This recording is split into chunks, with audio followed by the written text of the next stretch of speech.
என்ன சொல்லி ஆசீர்வாதம் பண்ண சொல்றீங்க? எப்படி ஆசீர்வாதம் பண்ண சொல்றீங்க? இவ எங்க வீட்டு பொண்ணுங்க, என் மருமக. காலமெல்லாம் கண்ணுக்கு கண்ணா நான் பாத்துக்குவேன். என்கிட்ட கொடுத்துருங்க.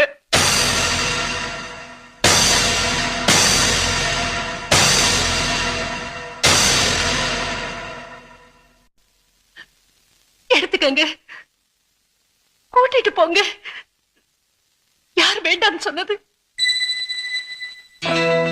ஆனா அவளோட ஜீவாவை அவகிட்டே கொடுத்துடுங்க.